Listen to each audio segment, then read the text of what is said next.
What is up, everybody? This is Recap and Rewind. I'm J-Lag. And I'm NB. And this episode is recapping and reviewing Riverdale Season 5, Episode 15. And it's called Chapter 91, The Return of the Pussycats, directed by Robin Givens. Stick around for the ending of the podcast. We have so much to talk about in this episode. It's probably going to be a long one, so be patient, stick around. We have our recap roundups and we have your recap roundups. You guys were absolutely lit last night, so we got them all, and I can't wait to go through everything with you. Be patient. It might be a long one, but it's going to be a good one. So it's gonna be good. And as always, to our continuing listeners and our brand new ones, thank you for joining us. Don't forget to like, comment, and subscribe to the channel. Make sure you guys are following us on Twitter. Our new Twitter account is recap_rewind pod. Let's get into the episode, girlfriend. Let's get into it because we have a lot to discuss.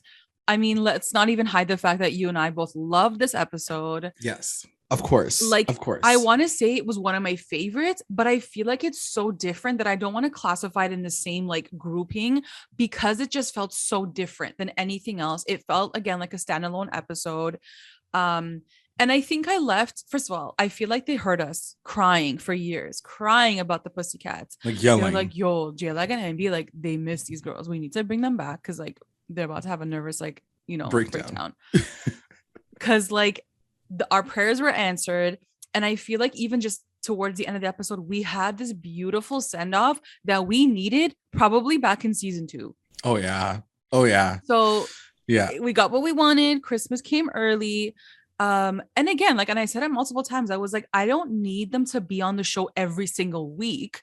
I don't even need them to have a spin-off, like just so that I'm down for a spin-off, to be honest. I might be, not that they left it on a cliffhanger, but like even if we just had these little like tidbits throughout the series, like I would have been totally satisfied. Yeah, because you just see how large the cast is, and like logistically, like it just won't work out if everyone's in every episode, and I get that, but completely shutting them out, you guys didn't even talk about them for years. Yeah, now we finally got that. It's crazy because I think even with the time jump and knowing that, Mel and Val stayed in Riverdale, they like don't even show up in the first episode. So you're not even you're totally assuming that entire thing is like out of their circle. And I am glad that they brought them back, but it was for Josie. It was for Josie's storyline and bringing them all together. Yeah. That being said, if this episode has not proven to the world and to the writers of Riverdale that these girls can hold their own stories, hold acting, singing, dancing, like you name it, they can do it. And I almost I'm almost frustrated. It's to the point where like I'm like, you guys were holding on to all this talent and you guys were just like being I don't think they were holding on to it. They let it go. They let it go. It's true. In season 2, and they were like, we don't know where to put you guys, and Josie is gonna leave anyway, so like bye. Yeah, they showed that like you guys messed up years ago because we had all of this talent sitting right here. There's so many like and people would probably say like, oh, but they don't fit into like the main storylines, but you could say that about like Fangs, and but Val did like Val was Archie's love interest for like 4 episodes. So like she still fit into a pretty main storyline, A bit of a main storyline. Yeah, exactly. And there was things that they could have done, and just watching them and seeing them with their partners, it just shows that I'm glad that they gave them the time that they got this episode. 100%. They deserved it 100 times over. My heart felt like legit so much better at the end. I was like, thank you.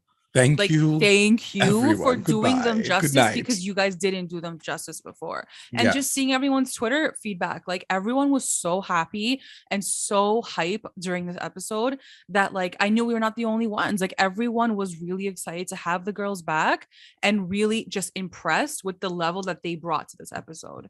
So I was across the board, I was very happy.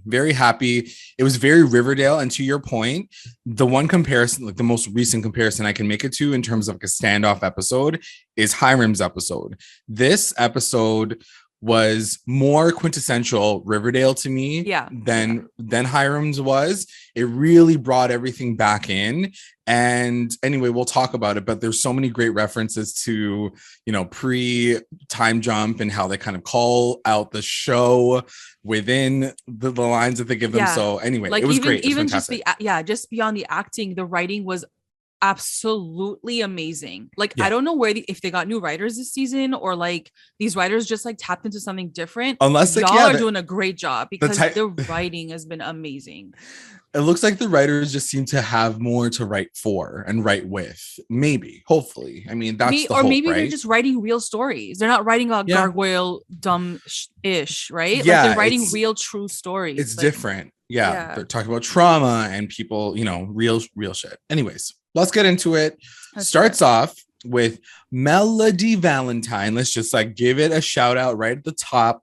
She is the narrator of this entire episode, not Jughead. I loved that they did this spin.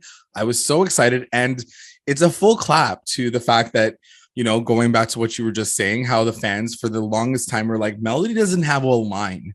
You have not given her one line in the beginning. Yeah, like I think in the first season, I don't even think she had a line. She was just like the girl that was like on the drums. Like, she wasn't even talking. Yeah, she's had like 2 lines in the entire series so far. So I think that giving it to her was a huge nod to that, but also like she's phenomenal. Also, she's an author in real life, so they definitely connected those 2 things together, which I absolutely loved, and I'm sure she was so happy about that. So fantastic. We'll talk about that in a second too, for sure. So she starts off by saying like, this is a story about Riverdale, and it shows like the Riverdale sign, and she's like, no. This is a story about 3 girls. Yeah. And it just kind of shows like them as, you know, friends and kids, and then how like it all falls apart. It almost felt, I don't know if you've ever seen the Josie and the Pussycats movie with like Rachel Lee Cook, and I think Tara Reid was in it, but it just felt like it had its own encapsulated story about the Pussycats, which was so great. Anyway, it starts off this way, and turns out that Melody Valentine and Val are roommates, and they're living together in a flat that's probably the same exact size and probably the exact same set as Kevin and Fangs' apartment. Yeah. Like legit, like huge, gigantic. I'm like, how are you guys getting these ginormous So they never left Riverdale. They were always there. So I assumed that it was like New York, because I was like, me too, that's where you go to like book and like but I'm pretty sure they stayed in Riverdale, and because they allude to the fact that Riverdale's like, you know, helps with like the arts and stuff. True. Yeah. Like creative. They don't really mention where they are exactly, but I'm gonna safely assume that they're in Riverdale. So they're cheersing, they're having a little party, and they're talking about the fact that Melody found her voice, which was again an ironic kind of like shout out. And she originally wanted to be a lawyer. She went to she got accepted to Harvard, and then she decided that she wanted to write this book. So she wrote this book. They're all celebrating this book. It's called, I think it was called Summer Storm. She said something so cute. She was like, instead of going to law school to find like a voice in a book, I wanted to find the voice in myself, or something like that. Yeah, like she was able to find her voice in that. So many lines like that this episode. I was totally. And so she writes this book, Summer Storm, and her girlfriend goes on to say that it's becoming a movie. It's been optioned by Tyler Perry. And that they may or may not have Val as the lead of this movie. As a quick aside note, you just mentioned that Melody, Asha Bromfield, is an actual author in real life, if anyone does not know this. And on top of that, that book is almost exactly the same. It was almost like a mini promo for her book, which I thought was amazing and genius, and some good retribution for RAS to like bring that in for her. She has a new book called Hurricane Summer. So in the show, it's Summer Storm. In real life, Asha Bromfield wrote Hurricane Summer. I was just looking at some of the tweets that she was putting out. Check it out if you're interested. I think it sounds like a really cool book too. So anyways, she's talking about this. Everybody's excited. After the fact, at nighttime, Melody's talking to her girlfriend about the movie and how they're actually looking for a bigger star than Val. So she has to break this news to Val at some point. She's a little concerned about it.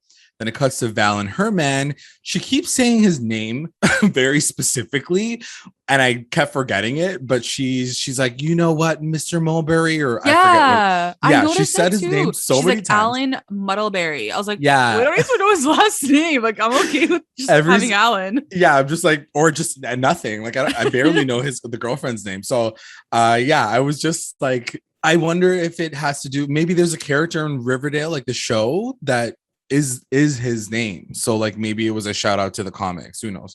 So he is talking about the fact that like he's proposed already and he wants an answer from her. So like they're feeding them these really cool like kind of adult storylines already. She has to decide whether or not she's going to get married to him. Then it cuts to Pop's Diner, and Tabitha is listening to a song, Josie's song on the radio, and the song kind of ends. And the announcer basically says, that was Josie from her new single, blah, blah, blah, blah. She was gone missing since her tour. Like she's in like she was in Germany and she's gone missing. And then at that moment, while he's talking about it, Tabitha's kind of listening, like, oh yeah, she like went missing. She comes into Pop's Diner. Josie comes into Pop's Diner. She orders a burger. She looks for Pops. And Tabitha's like, yo, are you Josie? Like she freaks out. She like fangirls a bit. I also love how she had the same reaction we did with Pop, because she was like, oh my God, where's Pop? Like she thought he was dead. And then she's like, no, he just retired. She's like, he's just retired. She's like, this place is so different. It was the same fear that we had. Yeah, exactly. So, yeah. So anyway, she comes in and then she starts right off the top. It's All Coming Back to Me by Celine motherfucking Dion. You know me, when they put a Celine song in there, you know, your girl is already, that's my best moment. Clinched, signed, sealed, and delivered. And I actually missed this scene last night because I tuned in a bit later. I had just missed the scene and I relived it all again this morning, and I was like, oh, this is amazing. Yeah. It was beautiful. I will say I wasn't a huge fan of the sound mix. Like it has nothing to do with, it didn't, what we were seeing on screen and how it sounded like Ashley Murray had to like record it in like a trailer. Like the sound quality was off to me. That's all I'm saying. I'm not saying her voice was off. It just sounded like it was recorded poorly. It was mixed poorly. It didn't sit with me until they had the moment where Melody and Val come into the room and really filled in the voice, filled in that moment. That's when I like exploded. I was like, this is the best thing. I was so excited. But before that, like T no shade. You were really holding your standard for the audio production. 100%. I always am. And then you remember, I was more like, good thing you guys bought that song. Like I was more on that side. I was like, wow, you guys purchased a Celine Dion song. Like I'm impressed with that. That's expensive. It's okay if you have to record it in a trailer because you're spending your money on a Celine Dion song. Well, that's the thing. I was like, if you're gonna put the quality of work in, put the work in. You know what I mean? Yeah. Anyways, it's fine. COVID. I'm sure there was a reason for it. And Jay, like it doesn't stop at Celine Dion. There's more tracks after that. Honey, Dua Lipa, let's go. So it does start off with Josie having this memory. It kind of becomes this like memory flashback moment when they're singing, and then she ends up back at her piano. She's like kind of finishing the last chords in an apartment, like kind of a hotel apartment room, and she gets a knock on the door. She opens the door, and it is the bellman from the hotel. Yeah. I guess it's the five. It's not the five. It's the 5 seasons. Yeah. And Hiram is there, like cross-armed, like angry. Also, why I thought he had his own. Oh, because he got kicked out of the thing. He's not at the Pembroke. Yeah. So he's been living in the 5 seasons. Yeah. Anyway, whatever. It was fine. Whatever. He comes in like angry or whatever, and it's like this finger waggy moment, and I lived for this moment because they're like, keep it down, Josie. You can't play your music. You can't be singing that loud. Yeah. And she's like, once a bitch, always like she just has she this went line. Off. I was like, we're gonna do this. I know. I like died the way Ashley Murray delivered that line. I was amazing, dying of laughter. I'm like, this is probably the best line of the entire series. The way it was delivered. And the way she shut down Hiram in like 5 seconds, it was so funny to me. And also, just as a quick side, I know this is not about Hiram at all, but like just seeing Hiram as that like angry dad, you know what I mean? Like we never see him just as like that basic angry father who just kind of sits there. So like seeing him as this grumpy rich old man was like, okay, like I'm into that kind of Hiram, you know. So she served it back to him. Cuts to Pop's diner, and Veronica and Tabitha are talking, and Tabitha asks about her investing her nest egg that she has, because she's like, I know your investments or whatever. But Veronica goes on to say, like, there's some shit going on with my husband, like probably not a good time. And she's like, heard you loud and clear. Sounds good. And then it cuts to Riverdale High, and Kevin brings Josie to see the principal Weatherby. First of all, Principal Weatherby was so lit. I have never seen I've ever seen. I've never seen this man even get up from his desk, let alone his chair. Yeah, he like jumped for joy, and his face was like, "Oh my god!" I was like, wow, you really missed this girl. Like he was so excited to see her. Happy. I was so happy for him. Like when I was watching, I'm like, yo, this guy is celebrating life right now with her here. It was so good. It was so cute. So she asked to use the music room. So it made like the way that they connected. Yeah, like maybe that's why her song wasn't good. She recorded it in a music room. Done. There you go. She was singing in the apartment, and that is the audio quality that we got. So she wants to use the music room to write. She's writing this new album, and she was like, I'll do anything. I can pay you whatever you need. And he goes on to say, you can pay me by doing a song, like doing a music class, like a quick impromptu, like TED Talk music class, basically a master class for school. She's like, I'm down. Cuts to Alexandra Cabot walking in to see Veronica Lodge. First of all, I was like, is Veronica like not in school? Oh, I guess she's like a teacher. Every single time I think about the fact that I was like, why is she not in school? She's a teacher. She doesn't have to be in school. So Alexandra Cabot, who is from Katie Keene, the show that just went like this. Was she in Katie Keene? I don't even remember her. Yeah, so she was the twin sister of the hot guy. The other hot guy. Wait, which hot guy? There was I think it's Alex and Alexandra Cabot, and they're twins. And I don't remember. He was like a music. He discovers Josie, I think. Yeah. Okay, that guy. Okay. Got it. Anyways, obviously we didn't watch past like a couple episodes of Katie Keene, but she comes into the show, same actress, and she basically says like, I want my money back, you know, I was a part of your portfolio, and I need the money back because your husband has been dogging me. He's been ignoring all my calls. Don't know what's going on with him.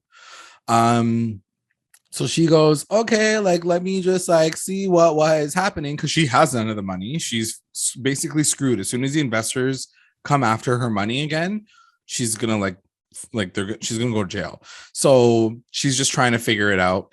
Back at Riverdale High, Archie overhears Josie singing this masterclass, and he like comes into the room, like hears her, claps for her, and then she's like, Archie Andrews, and he's like, Josie McCoy, and I like wanted to cry basically. I don't know. I've always said it. There's something about these two that I just love together. I don't know what it is. She brings out something in KJ. Like I can't explain what it is. He really like lights up when he's with her. It's such a weird thing. I don't know what it is, but yeah, like I get happy watching him get happy at watching her. Like, yeah, it's you hit it right on the head. Like it is what KJ brings to the energy that he brings whenever he hugs her, he sees her. It feels so, and it's only with her. Different. I don't see that face with like Betty or nobody Veronica else. Or like Cheryl. Nothing. It's like, so weird, but it's amazing. Anyway, so he's super happy to see her. She's happy to see him. They talk after class, and he says, "Why don't you come to the White Room after work for like a quick drink?" And she first says no, and then she's like, "Okay, fine."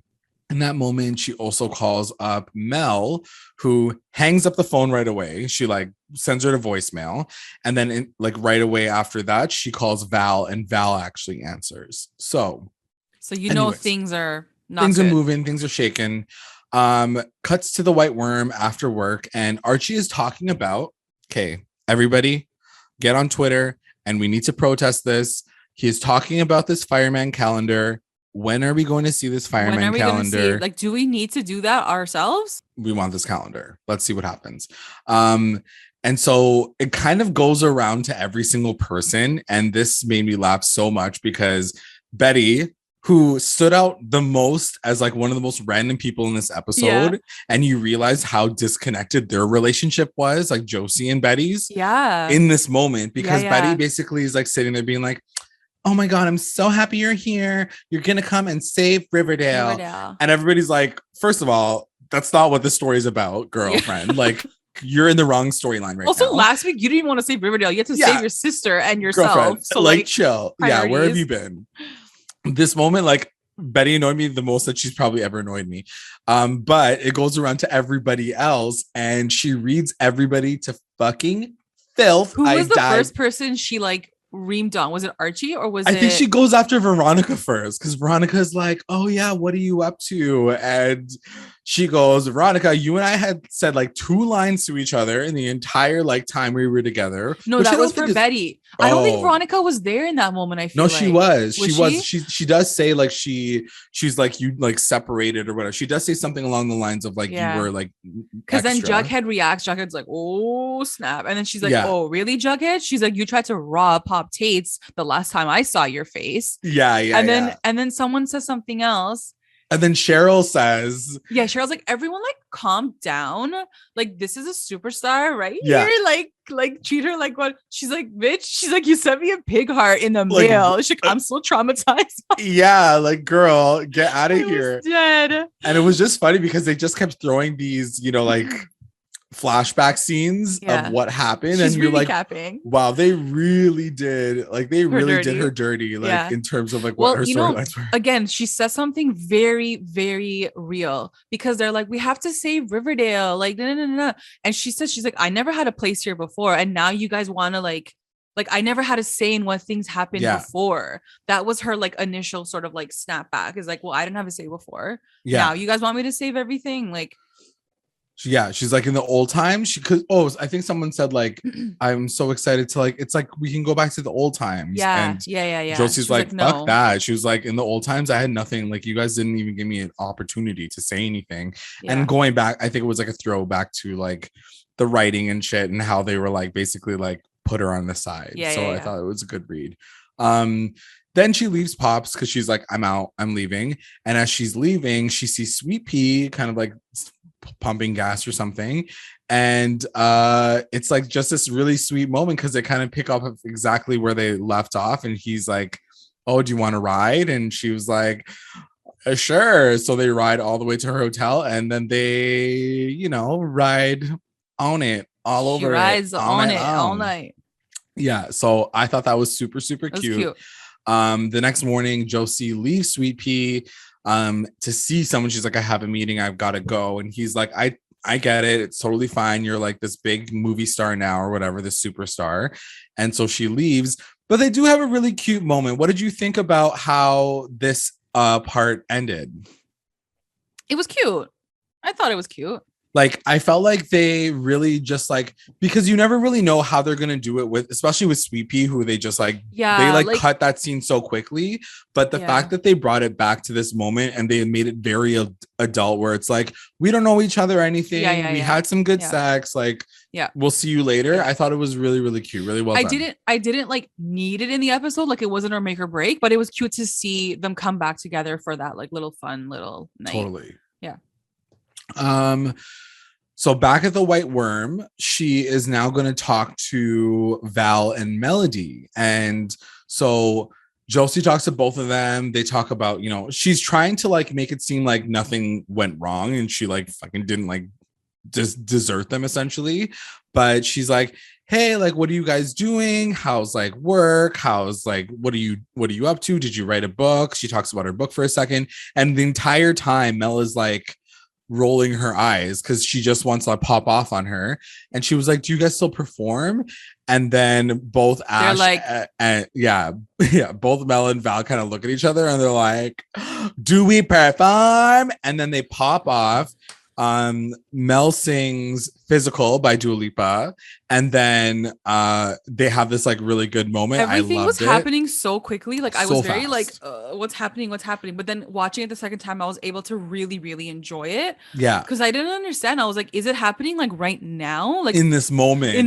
But Yeah. it's more like they're like throwing you to like a throwback or something of them performing, right? No, she's watching them perform. She like right they then and literally there? get up on the stage and start singing and dancing. Oh, Yeah, because then she sits there and she's like, "Whoa." oh yeah, her reactions. Okay, Yeah. also that scene, guys, it was shot like weird because she definitely wasn't in the room when they were doing that performance. They definitely recorded Josie's reaction after, Like, because all after you the see, fact. you don't even see the lights. The same lights that are going on stage Yeah. are not happening in Josie, and all she's doing is like, She's like, oh, but also we never see the white worm like lit. Like it was like it was bright outside. It wasn't like a dark. I just feel like they dingy- recorded those two things like separately because with Separately. COVID and stuff, it probably ended up working out like that anyways. Maybe, But it was yeah. cute. I love the performance. I actually Yeah. like I loved Asha's performance, but like I did love Val's too because it sounded kind of like Banks and like a little moody. Yeah, it's her actually. Her No is way. the artist, and Oh, the it's song is her. called Focused. No, Like her. It wasn't her. Her. Yeah. No, okay. it's the artist her. And I actually wrote down like, how dare RAS hold on to these talents and let us wait all this time to see them perform, like proper perform, and not just like as side people in these songs. I was so impressed by both singers. Like they just killed it. Like they killed the songs. So freaking talented. Like I was like blown away the entire time. Yeah. So anyway, they sit back down, and this is when Melody kind of pops off on her. She goes, you treated us like shit. You basically like took us and then you threw us on the side, and then like, you know, you treated us like garbage. She kind of does bring her dad into it, being like, you should have known this better because your dad was a side guy, and then you ended up like dogging your side girls. Like, how did you even like just, you know, like, how did you even not to think about the fact that you would be treating us this way? And so she does apologize, but they're kind of still crusty about it. And then she offers to be on, like, she asked them if they wanted to be on a song for her album, I guess. And they're like, we'll think about it. Again, then, I love this too. It wasn't easy. It wasn't like, sure, Josie will do anything you tell us. They were like, no, we're good. Like, we'll think about it. Like, we'll get back to you. They were very much like, we don't care really. You did us dirty. You. So I love that they kind of started on that tone, because then it was building up to sort of this reunion at the end. Exactly.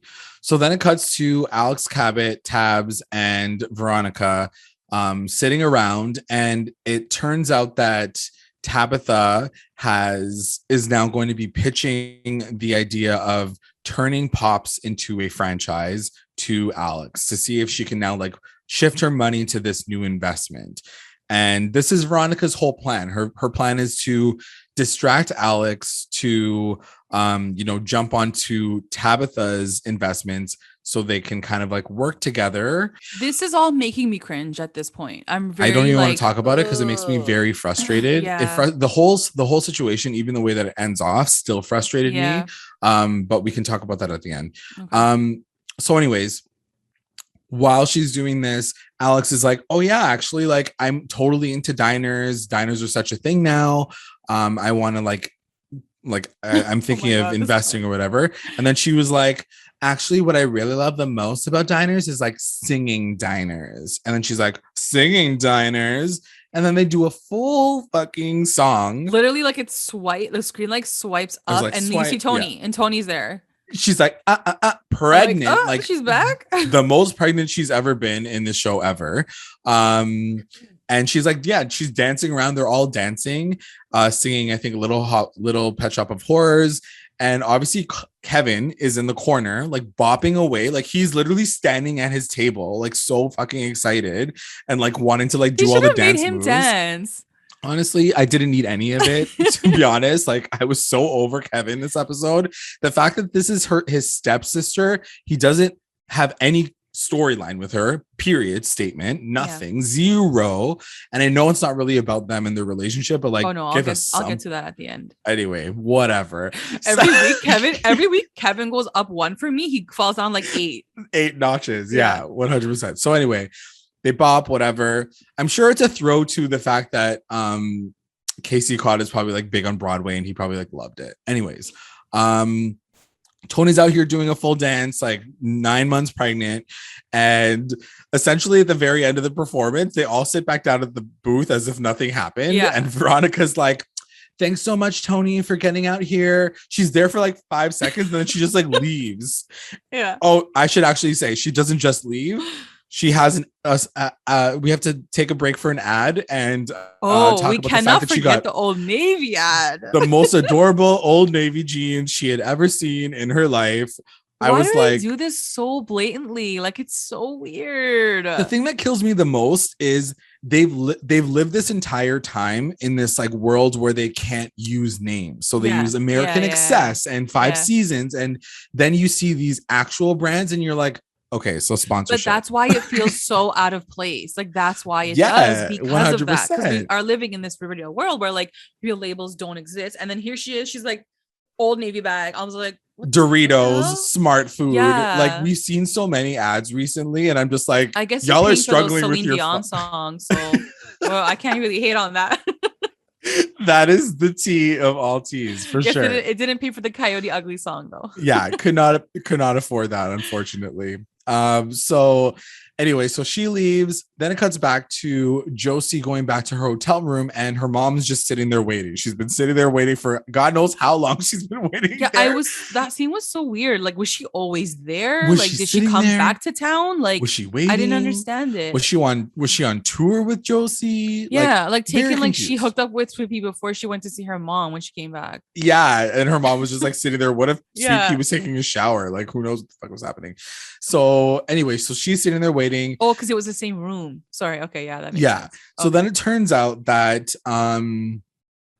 she tells a story about how she went to go look for her after her dad died. So we do find out that her dad has a heart attack and dies while she's on tour. And it shows a bit of a flashback where she's like, I remember that moment. And she gets the phone call from her mom. Did it say how many years ago that was? Like, was it recent? I feel like it was like when she came back to Riverdale. Like, it literally just happened. Oh, when she was in Berlin and then she got the call. She was in Berlin, she got the call, and then she went, so then she disappeared. Okay. So it literally just happened. That's the thing that kind of like sketched me out a bit, because I'm like, she's such a big star. You'd think that they would have like publicized the fact that he died, but like, anyway. Yeah. And they would have been like, oh, she's obviously going to go and like take care of herself. Or she would have easily put out a statement. Or just say like, yeah. They're like, where did Josie go? Like, she went missing. Yeah. Like, no, you could have just said that her dad died. But anyway, they reveal that he died. And if we didn't think that it was real, her mom brings her ashes, like the full fucking urn. She's like, here's your dad. I died. No pun intended. Like, I died. Like, I was like, girl, what? How fast does that happen? Like, I was also like, if it happened just recently, you would think that she would have been like, honey, we have to bury your father. But, okay, that's why I'm asking you, when did this happen? Because that shit takes a long time. Yeah. Like, she already found like a gold urn for it. Like if it just happened 4 or 5 days ago, like, how did this happen? So actually, that's what I was confused about. Yeah. The whole thing like was very, that's the part when I was like, it is now Riverdale. Like, it is like, you know why they did that? They did that so that she could say, like, in the end, I'm gonna spread his ashes across the country where he left. Like, I get 100%. That was the reason, but like, we didn't get to see the urn. Like, the urn. We could have understood that's what you're gonna do. Like, yeah. It was just very extra. It was too much. Very, very much. The prop department was like, here, we have an urn. Just use this. And just say it in the one line. Just be like, oh, I have his urn, plus I have all of his old music. So like, now you can like pop off. Like, you're good to go. Like, I just thought it was a lot of things happening at the same time. And she actually says at one point in time, she says, I came back to Riverdale because I just wanted to go back to high school where I could disappear again. And I was like, oh, that's so sad. She thought she was like, she was like disappear. Invisible. Yeah. So tight.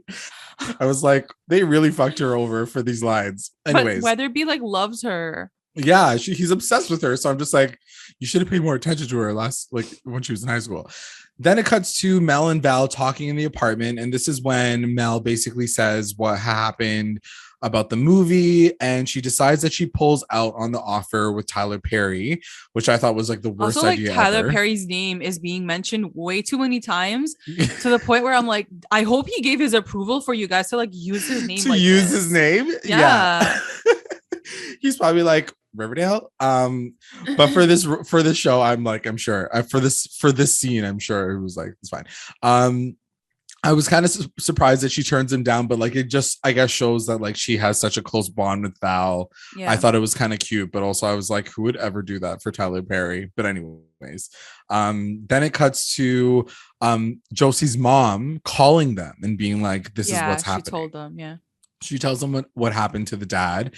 And that's when I was kind of confused too. I was like, you would have thought that this would have happened beforehand. Like, I don't know. It was, I know what you mean. It all got kind of jumbled because this obviously comes back later, like the reason why they come and apologize to her. But anyway, before that, cuts back to Pop's diner. Alex Cabot comes for Pop's milkshakes. Oh, girl, you better step back because that was too much. No. Too much. I did love Tabitha in this moment.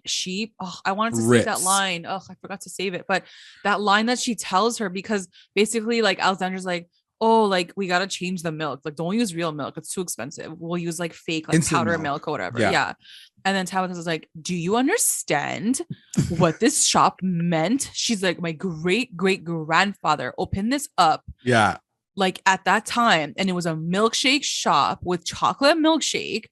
And she's like, people like you and me, like colored people, were allowed to come in here. She's like, so what that means to like my family, it's a legacy. Like she went off and I was like, whoa, like that's Veronica's like, even Veronica was like, I did not know this. Loved it. She stood her ground and she was like, no, we're not changing the recipe. Like that is like a part of history. Like, sorry about it. We are using milk. We are using milk and that's final. And she actually decides, she's like, you know what, honestly, this doesn't even feel right anymore. I'm done. And then this is when Alex turns back to Veronica and Veronica's like, so all the banks are closed now, so like we can't get your money today, so sorry, bye. Because then she was like, I'm ready to pull my money out, like give me my money back. She's like, oh, it's a weekend. She's like, we can't take your money out. I was like, oh god, Veronica, this is getting worse. Getting worse. I just got really frustrated with your character because it basically made me feel like she was using Tabitha to distract Alex. I think she is. And it all like frustrated me. All of it in an episode about Black female excellence. I was a little frustrated. I understand what you're saying, but I do think that they are going to take her down this road of like Hiram Lodge.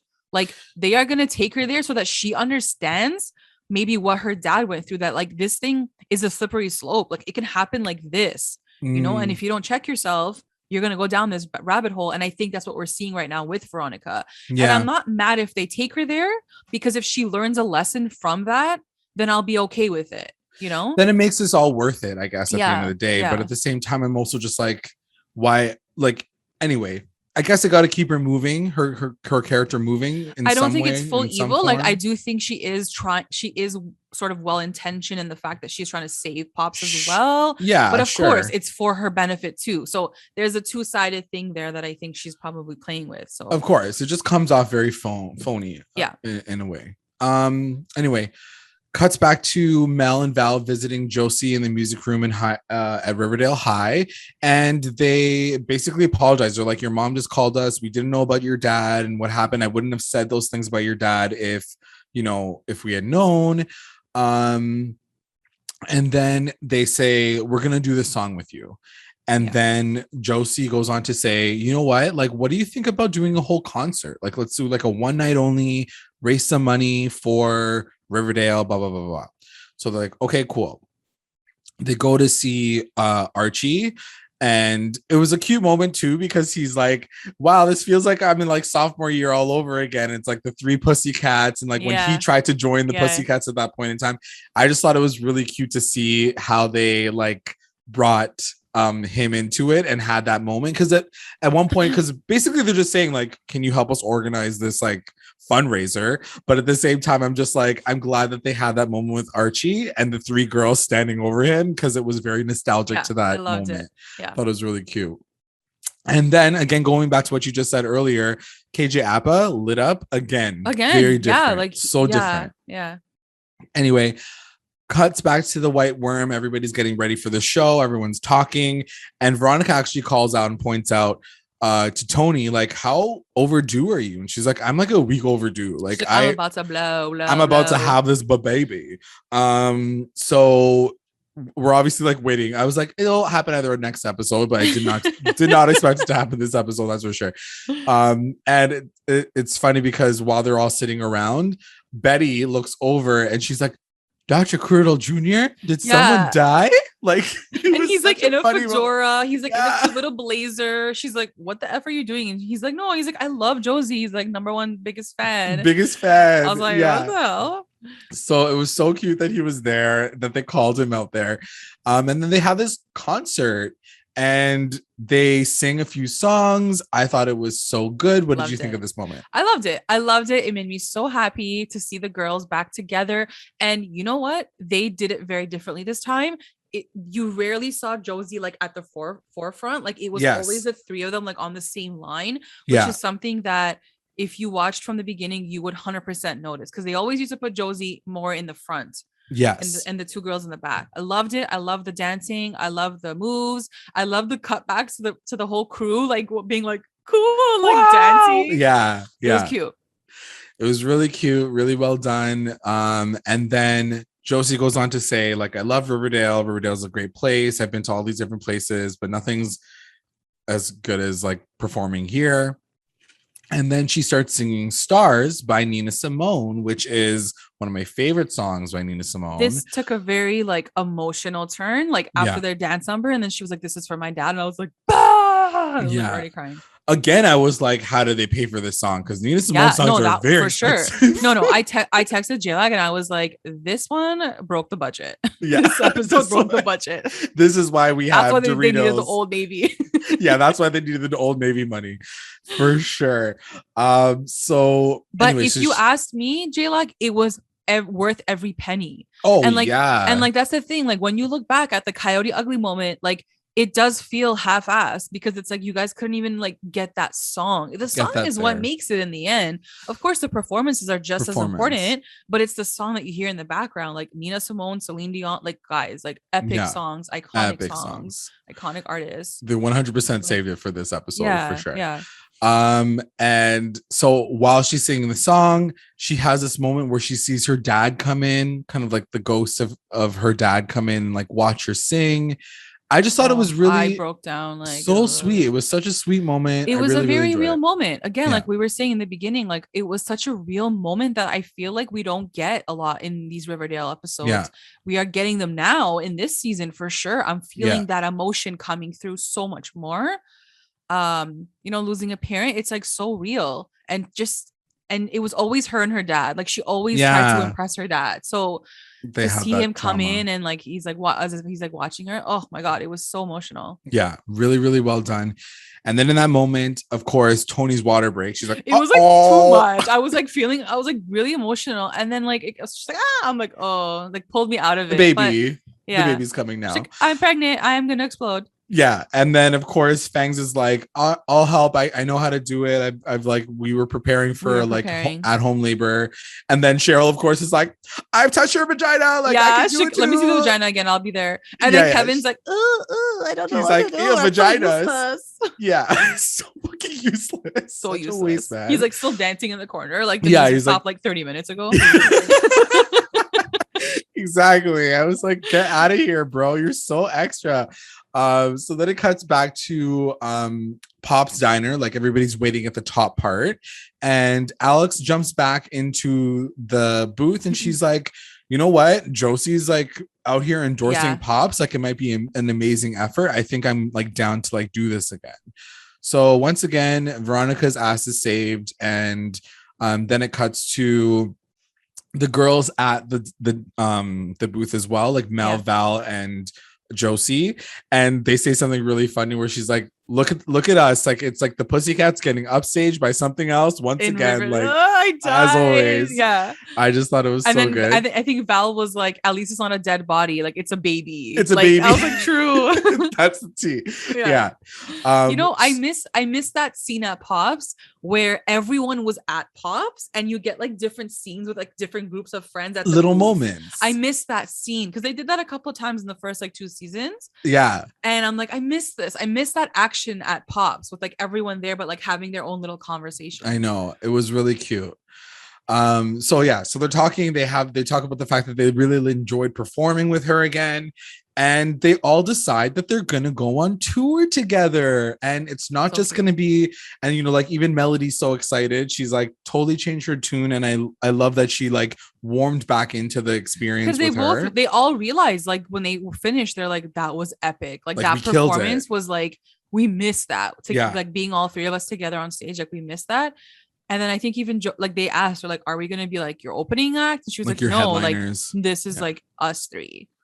Yeah, I was like, that's amazing. Like I love that they brought it all the way back to the fact that they I never understood why they didn't just do that from the start. Like why did they make it like, and when I'm saying the start, I mean like season 3, like I'm saying when she left, like why didn't they just make the Pussycats famous together? Like why did they have to separate Josie and then the 2 girls?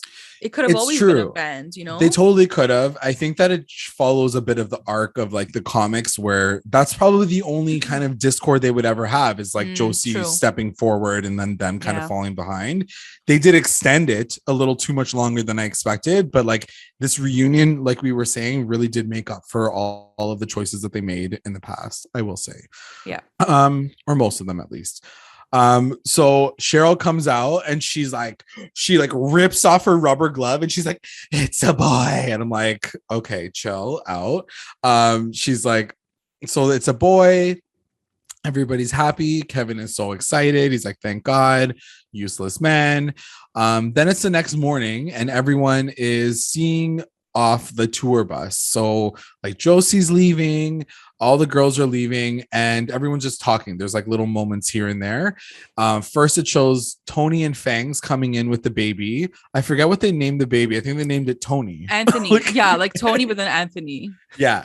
And they like congratulate everyone. At one point in time, someone says like, congrats, Kevin. And he's like standing on the side. Like he's like not even with them. He's like, congrats for what?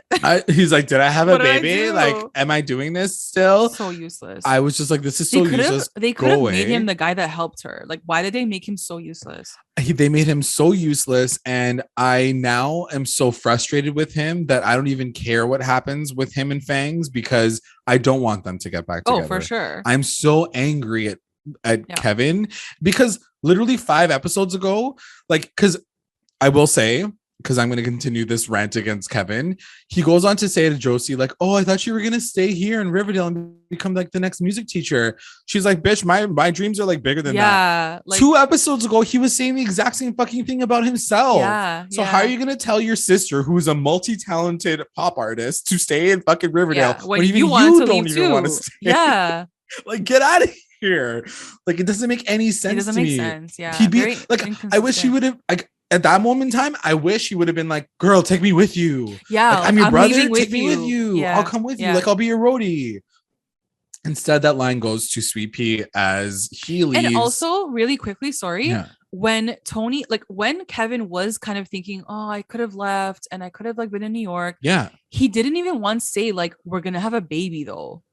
Yeah, exactly. Like, how about you recognize what just happened in your life? And like, you could say, no, I have to stay back for Tony because like they're depending on me and like like that wasn't even a part of his choice. Yeah. Like he didn't even think about that. It's like the writers, honestly, it's like they miss something. They miss everything with him. Yeah. I don't get it. It's like they're not speaking to each other. Like I don't understand how his character is so like all over the place that we're just trying to connect the dots. Honestly, that's all we're doing in this podcast. We're not trying to rip him into shreds, but you guys are the ones that are laying this foundation that makes literally no fucking sense. He could have just easily been helping them out. Like, I didn't really need much from him this episode, but like the fact that Fangs volunteered and then Kevin was literally just like in the thing, like waiting. I'm like, you're still so useless. Like, actually.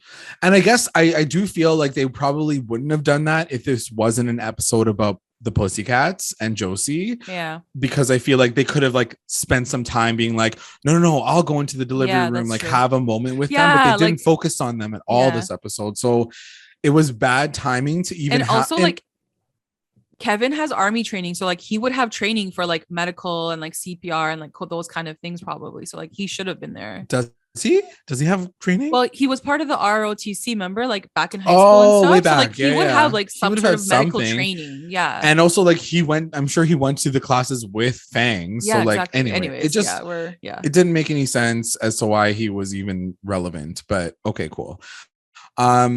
Val and Mel say bye to their people. Val says bye to her boyfriend again, Mulberry Bush, whatever his name is. She says it again. She's like, I really like you, Mr. Mulberry. And then he's like, love you. He's gonna come with her though. He's like, I'll follow you everywhere. I was like, okay, give her some space. I was like, stalker.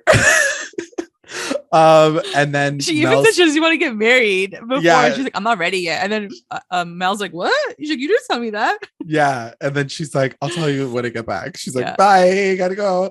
And then Mel says bye to her girlfriend. Yeah. And then we have this really sweet moment where Sweet Pea rolls in his motorcycle. He's like, and vroom, vroom, vroom, want me to come with you? He's like, want me to ride on this? So he's like, I'd love to like go. He's like, I want to follow you. I could literally do anything. I will wipe your ass. I will feed you food. Like I will do anything to be in your atmosphere. I was like, damn, like where were you this whole time? He was like, I can be your anything. And I was like, Burr. It was cute. I really love their love story. And I know that it's like very early on, but I just number one, I like the fact that they brought Sweet Pea back because I was like, where's this actor? Jordan Connor. And I was like, thank God that he's back. You know what? Yeah, like I think I would have liked it more if they had like been more organic, but like I feel like they even from before the time jump, like he was so rushed with her. Yes, 100%. So yeah, it would have been cute if like they were like a long existing sort of ship and then like they like separated. Of course. But anyways, whatever. I feel like they did try to repair it as much as they could in this episode, and it worked for me. I was down for it. I was like, and so he's like, okay. So she says it's going to be a tight squeeze, but like you can come with us. Yeah. So he's going to go along with her. I thought that was cute that they're giving him like a little bit more screen time too, hopefully, if they follow her character.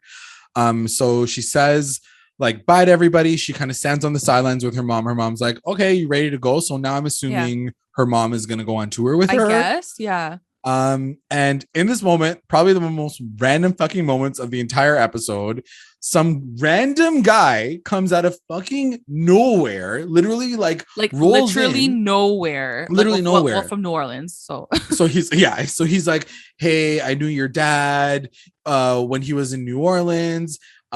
He was actually into some shady shit, like he was into like drugs and like voodoo and da da da da da da. And he actually like may or may not have died of natural causes. And they're like, what? And then like the music changed and I was like, what are they doing right now? Like, are they like setting this up for something else? Yeah. And it was funny because even what's her name, the mom, she's basically Sierra, she's like, when it comes to deaths in Riverdale, we always expect foul play. And like, but it wasn't in Riverdale though. Yeah, it wasn't in he Riverdale. Didn't die in Riverdale. But she's like, we're assuming already that he like died that way. I'm like, okay, but you brought his like ashes. Also, you burned his ashes, so now you don't even have evidence, dumbass. You can't even like check his body. Like, if you were suspect, you wouldn't have done that. Like he 4 days ago. That. Yeah, exactly. She's like, I just cremate him. He's dead. We're done here.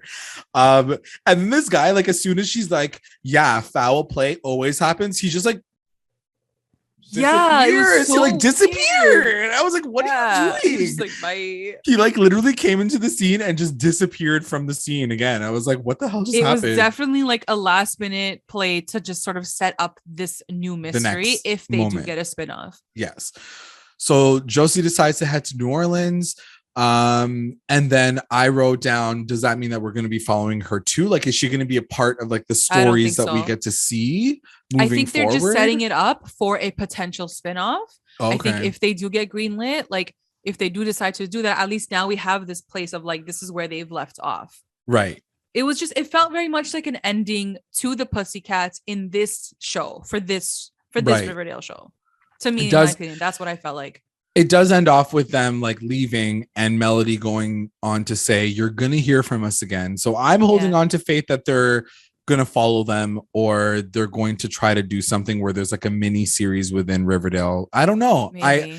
I'm excited to see what they do, because you can't open that door and expect us to just sit there with it. But they left it open, right? So they're probably going to see which way it's going to go. The only reason why I don't think, like, I wouldn't mind it being like a mini thing within Riverdale, because we saw how Katie Keene like didn't succeed. So like, I'm worried that like if they do branch out and do a spinoff, is it going to work? Yeah, no, I agree. Worry. I mean, I think that the actresses are phenomenal. It all really depends on what hijinks they get up to, because if you ask, they can be phenomenal actors, but if the story isn't there, then it might not work necessarily. If you ask me, I always envisioned them as the spinoff. I never pictured Katie Keene being the spinoff that we got. Like, it was always, to me, the Pussycats, because Josie and the Pussycats, we already connected to them, and they're leaving. You know, whereas like in Katie Keene, the only link that tied it was Josie, and she wasn't even really in it like the main star. Like Katie Keene was the main star. No, I agree. I think that should have. Anyways, we'll see what happens. We'll see. I'm hopeful. Let us know what you think, what you all think about that. Or do you think they're going to get a spinoff? Are they going to get a little bit more screen time in Riverdale, even though they're not in Riverdale?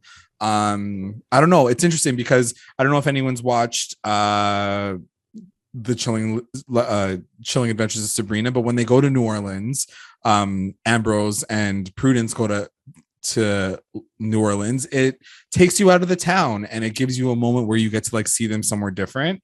And it connected to the rest of the story. But anyways, I think Riverdale is too big already. I think that it's too big to hold everything in. Yeah. I don't know. We'll see though. Fair. I just think, and just listening to what everyone had to say on Twitter and stuff, this was the send off for the Pussycats that we needed all those years ago. Yes. And so to get it now in that frame, and they're in the bus and they're all in the window together, I was like, my heart is full. Like, I am, if this show were to end next year, like, they have finished the story for me. Like, I'm okay with this. I can sleep, like, and I'm okay with that. It was just very beautiful knowing that they're there. It was really, really good. I loved it. I loved it so much. So thank you to everyone for listening to our podcast, and maybe we influence that a little bit. All right, let's get into our recap roundups. Let's do it. Recap roundups. Best moment. My best moment, I think it's gonna go to the Celine Dion cover by Josie in the beginning, and then the two girls coming in halfway through. It was just such a beautiful song for what was actually happening and what they were trying to say too. And what they were trying to say.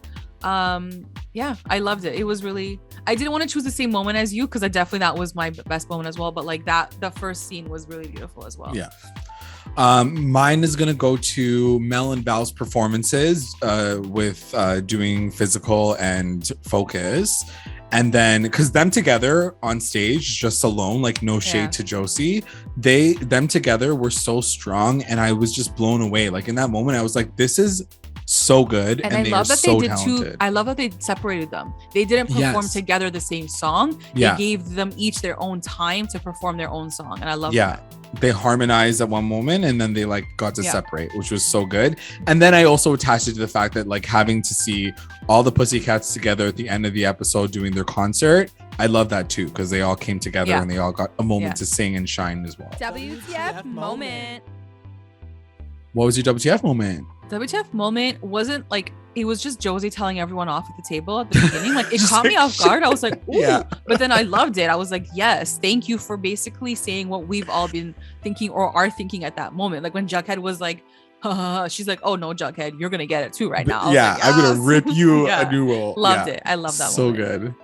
Good. My WTF moment is going to when the guy comes out of nowhere and tells Josie about her dad like being potentially murdered, because I was like, what the fuck is happening? Yeah. How did this spin into like this beautiful heartfelt story to like a murder mystery? Like we're not Nancy Drew over Riverdale. here. Like it's fucking Riverdale. They couldn't just leave the show like cherry on top. It was beautiful. It was like, but your dad was murdered. I was like, okay. I know a lot of people had an issue with it because, like, to your point, they wanted it just to be like a nice ending. But I do see their side too, that if they ever were to get greenlit and do a spinoff, this would be the best sort of premise to like start off with. I get it. I can see why they would want to do that. Because then the concept is kind of cool. Like she's traveling the world. Yeah. And she's going to different places. She's going to different countries. Yeah. And then she's like performing. And then you get some murder mystery. I mean, it sounds pretty cool.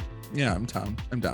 MVP. Who's your MVP? MVP is your MVP, so you can definitely go run with this one. My MVP is Asha Bromfield / Melody Valentine. I know that they're all phenomenal, but I need to just say, like, this is now a stan account for Asha Bromfield. I thought she shined like more than I've ever seen any of the characters shine. And I don't know if it was because I was surprised because we've been so suppressed from it or what it was, but like I was like, this woman is so talented. She was so amazing. Like amazing. She just, everything about it was amazing. I loved her story, loved her character. Fucking talented woman. And I think too, because like we didn't get to see a lot of her in season 1. Like she literally was the drummer girl. Like she barely even spoke. Like, she just like smirked. So to see her now, it's like, holy, you had all this talent. Like, what did they do to you? Yeah, like, they really fucking silenced you. I loved her, and I wish we could get them more on screen, but I don't know if it'll happen in Riverdale. Yeah, we'll see.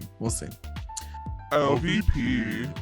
Who's your LVP? LVP, I agree with you 100%. So when you do yours, I get it. But I'm going to say Kevin, because obviously, useless AF as usual. I got so excited last week. I'm sure you guys were all shocked that he was my MVP last week.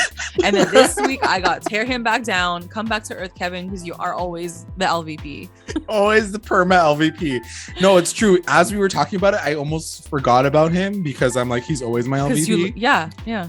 But yeah, he was so fucking waste this episode. Yeah. I was like, what are you even doing here? If there was a parking spot called like LVP on set, like he'd be the one that could park there all the time. Your free parking spot, LVP. Mine is gonna go to the other LVP of this episode, which we do agree with, which is Veronica, because I didn't like how she did that to Tabitha. She basically used 2 opportunities, which I know she's a businesswoman and like you got to do those kinds of things. The way they set it up, the way that it lined up, and the way that it was even presented to us felt very snaky. Felt very like.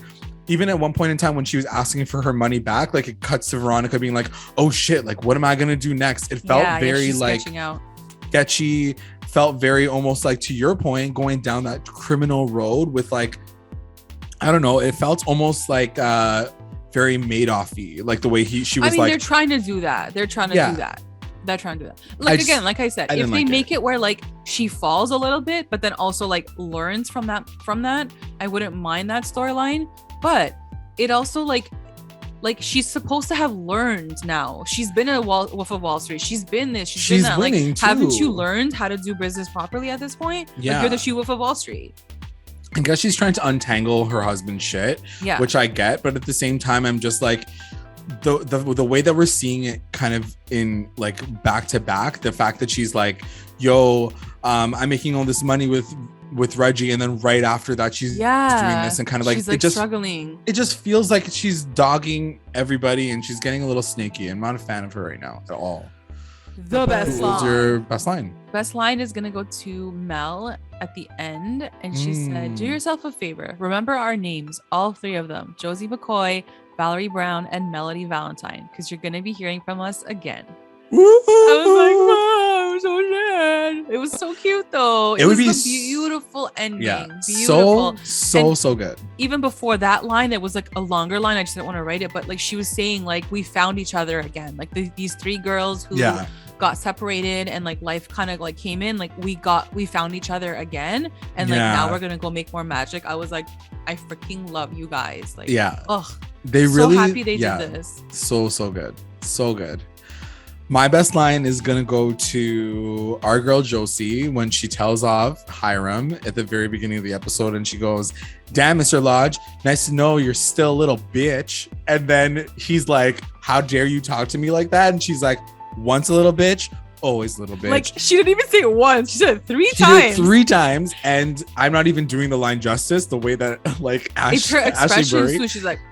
She's like, bitch, like just the way she just slams also, that I think line. that's their first So time good. saying bitch on Riverdale, because that's a pretty big swear word. No, I think Oh, Betty. Betty Remember said it before. Betty? True. She's like, "You bitch." Yeah, like that's why it was. I guess when it's geared to a man, like an older man, it's like more impactful. It's definitely more impactful for An sure. older white man. Yeah, she delivered it perfectly. It was amazing. So good. Let's get into our listener roundup. Yeah. Okay, let's do it. We got a lot. So I might many. not read each and every one of your roundups, but I'll try to summarize. Kat from our Instagram, best moment. Most Pussycat numbers being really enjoyable, and Betty and Archie sharing a booth/smiles/screen time, even if it was just for 7 seconds. It was 7 seconds in heaven, and them looking absolutely stunning too. Plus, I missed them all together and hoping for more on-screen scenes very soon. Y'all Barchie fans. Barchie fans I'm a are Barchie turning fan, but up you guys on this are podcast. hungry for those crumbs. She does say WTF moment, Kevin in the back during the Little Shop of Horrors number. What even was that dance? Yeah, he was like, and why was Mr. Woe is me even there in the first place? Casey boom. Cott deserved better once again. Also, the death of Josie's father couldn't be left some, but had to become another weird mystery, another random twist for absolutely no reason. It could have been left with a more hopeful ending. That was from Instagram. You want to take the first Twitter one? Yeah, let's go for it. So at JFV Pop Culture, best moment, Josie reading the core 4 for filth, clapping hand sign, just like full out claps. WTF moment, Hiram showing up at Josie's door. MVP, Josie, Valerie, and Melody. LVP, Jughead. And then best line, Pops was the first and only Black-owned business in town, a safe space for people like us. When they were few and far between, when she's looking at her and Alex. That was a great so line. Powerful. That was very powerful. At Postmaster Radio, best moment, almost everything about the episode. I could probably agree with that. Like, I was almost going to just say like the entire episode. The episode, yeah. WTF moment, the Pussycats being interrupted by Tony's birth. Best line, Valerie, better a new baby than a dead body. That was a good one. Happy the tea. At Mackenzie Burns says, best moment, everyone together at the White Worm. WTF moment, Miles McCoy just died off screen. Down 5 Riverdale dads now. Wow, that's so true. They're like almost all dead. Yeah. MVP Melody for being a better narrator, friend, and author than Jughead. That's great. LVP Tom Keller. So are Sierra and Tom over? That's a good question. They didn't even talk about that. Like, Sierra didn't even it. once mention like, I'm gonna go see Tom, or like, I miss Tom. Like, they didn't even connect those I feel like the storylines. actor couldn't even come for like a cameo to like stand But beside even if her. she just said like, oh, I miss Tom, I have to come back. True. Like, yeah, they didn't even like cover that off. But yeah, they don't cover it at all. Best line, it's a boy. Then Barchie and Barchie's reaction. Like, they looked at each other for like a 2 split seconds. second. Like, because their You friend guys just had are a so baby. funny. Anyways, you guys kill me. I love it. At Song You Found. Best moment, Josie calling Hiram a bitch. It's all coming back to me now routine. And Barchie glance. Again. WTF moment, Tony's water breaking, though we all totally called it. MVP, Josie popping off was iconic. LVP, Hiram for existing. Yeah. Best line, everything Josie said when she was spilling facts. True. At Isuera_Ruelas, best moment, Josie roasting the hell out of everyone at the White Worm. WTF, Hiram bothering Queen Josie. MVP, Josie and the Pussycats. LVP, Hiram for showing up on my screen for like a minute. Wow, y'all hate Hiram, eh? And then best line, Josie calling Hiram a little bitch.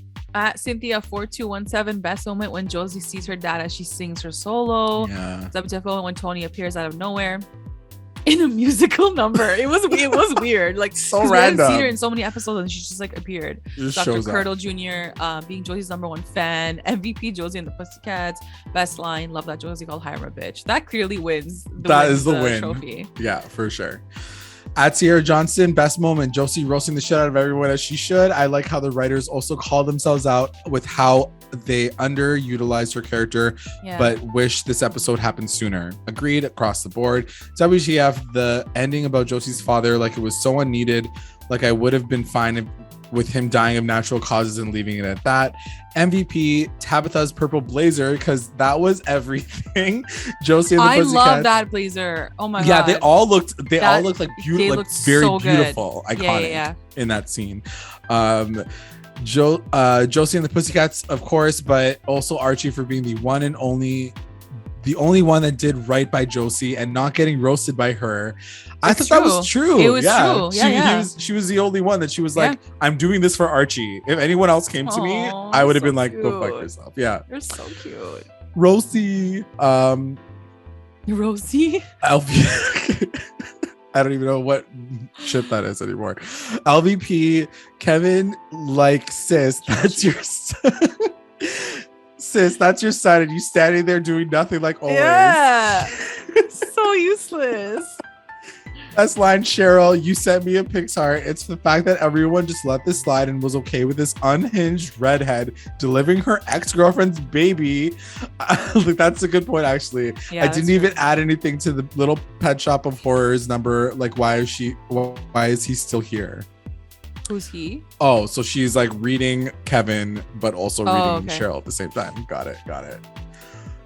Such a good episode. Guys, Thank so you good. Everyone for all of your little tangs, your roundups. We always appreciate it. I would like to take this time to thank our patrons of the episode, our Rewinder squad, White and Nicole, our late rewinders, Tina and Soleil and Kate, and our mommy rewinders, Becca, Sarah, Tema, and Grace. Thanks, guys. If you'd like to join our Patreon family, check us out at patreon.com/recap_rewind.